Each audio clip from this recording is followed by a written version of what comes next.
ప్రైజ్రాడమ్మ. Good morning. ప్రభుయేసుక్రీస్తు నామములో ఈ ఉదయకాలపు శుభవందనాలు మీ అందరికీ తెలియచెప్తున్నాను. అమ్మ, ఎలా ఉన్నారు అందరూ? బాగున్నారా? మరి ఈ రాత్రి మంచిగా నిద్ర పట్టిందా? ఏమైనా రాత్రిగా నిజంగా మన ఎంత పెద్ద ఉరుమురిగిందో మీ అందరికీ తెలుసు. మన యొక్క ప్రాంతం అంతా నిన్న హైదరాబాద్లోనంట అందరూ లేచి కూర్చున్నారంట. అది ఉరిమినట్లేదంట. ఏంటో ఒక స్వరము గద్దిచ్చినట్టు అనిపించిందంట. అందరూ నాకు ఫోన్ చేసి, మా పాప కూడా ఫోన్ చేసి, మమ్మీ అసలు ఏంటో పెద్ద కేక వినబడినట్టు అనిపించింది అని చెప్తుంది. అవన్నీ నిజంగా ఇవన్నీ మనం చూస్తుంటేనమ్మా ఒక్క నిమిషం చాలు కదా. ఎందుకో ప్రభు రాకడ మనకు అదేమన్నా దేవుడు సూచనిస్తున్నాడేమో, మేలుకొనమంటున్నాడేమో, లేకపోతే సిద్ధపడమని చెప్తున్నాడేమో. ఏదో మొత్తానికైతే సంథింగ్ జరుగుతుంది. దీన్ని బట్టి మనం ఏం చేయాలో తెలుసా?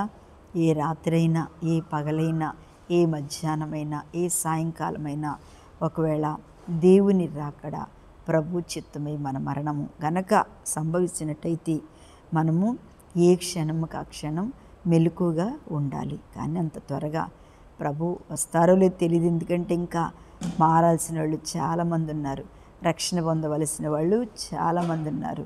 ఎవరో దాకెందుకు, మన కుటుంబాలలోనే, మన రక్త సంబంధంలోనే, మనలోనే చాలామంది మారిన వాళ్ళు ఉన్నారు. వారి కోసం మనం ప్రార్థన చేస్తున్నాము. వారి రక్షణ కొరకు వారు దేవుని సన్నిధిలో నిలబడాలని తప్పకుండా మన ప్రార్థన విని వారికి రక్షణ వచ్చే వరకు, వారు కూడా యేసు ప్రభు మా దేవుడు అని ఒప్పుకునే వరకు, మన రక్త సంబంధులు మారే వరకు దేవుడు కొంచెం ఆలస్యం చేస్తాడేమో అని నాకు అనిపిస్తుంది. దేవుని స్తోత్రం.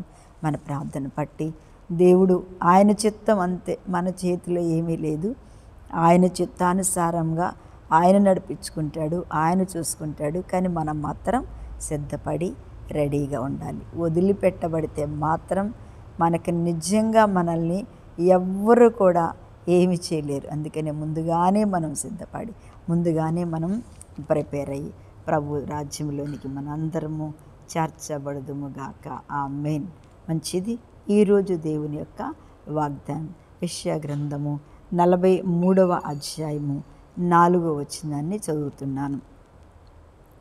నీవు నా దృష్టికి ప్రియుడవైనందున గనుడవైతివి.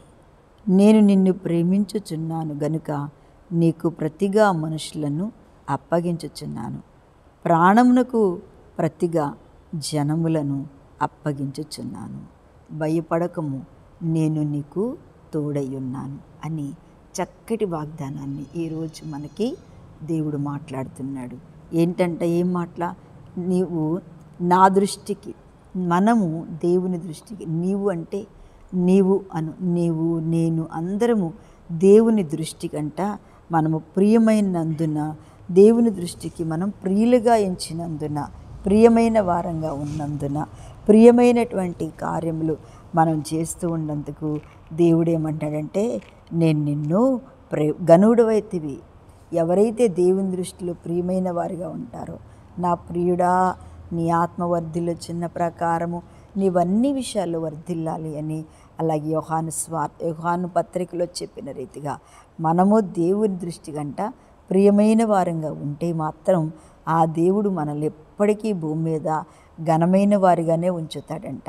ఎక్కడికి వెళ్ళినా ఆ దేవుడు మనలను, మన ప్రభు అయిన యేసు మనలను ఘనపరుస్తాను అని చెప్తున్నాడు. నిజంగా దేవునికి ప్రియమైన వారిగా మనం ఉండాలంటే మనం ఏం చేయాలి? మరి నిజంగా ఈ భూమి మీద ఆయనకి ప్రియమైనగా ఉంటే ఆయన ఘనతలో మనం ఉంటాం అని చెప్తూ, నీవు నా దృష్టికి, ఆయన నేను నిన్ను ప్రేమించుచున్నాను గనక. ఎవరు ప్రేమిస్తున్నారంట? దేవుడు మనల్ని ప్రేమిస్తున్నాడు. మనం కూడా దేవుణ్ణి ఎక్కువగా ప్రేమిస్తున్నాం. నిజమే, దేవుణ్ణి ప్రేమించబట్టే మనం నిత్యము దేవుని సన్నిధిలో వర్ధిల్లుతున్నాం కదా. నిజంగా ఆయన కూడా మనల్ని ప్రేమించబట్టే మనం కూడా ఈ రోజున ఈ రీతిగా ప్రతి విషయంలో వర్ధిల్లుతున్నాము, ప్రతి విషయంలో ఘనపరచబడుతున్నాము.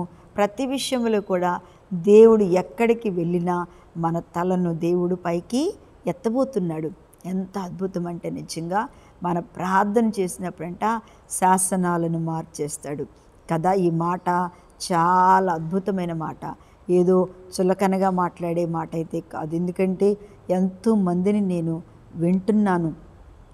ఎంతోమంది మాటలు నేను వారికి దేవుడు ఇక జరగదు అనుకున్న కార్యాన్ని వయసు అయిపోయినాక కూడా దేవుడు కరెక్ట్గా చేసినటువంటి పనిని, కార్యమును దేవుడు చేశాడు అని చెప్పడం నేను వింటున్నాను. అందుకే అంటారు, నీ ప్రార్థన వలన నీ బలిపీఠం దగ్గర ఏడుస్తూ రోధిస్తున్నప్పుడు నీవు దేవుని దృష్టికి ఏంటంటే ప్రేమిస్తున్నావు కనుక నీకు మనుషులను అప్పగించుచున్నాడు.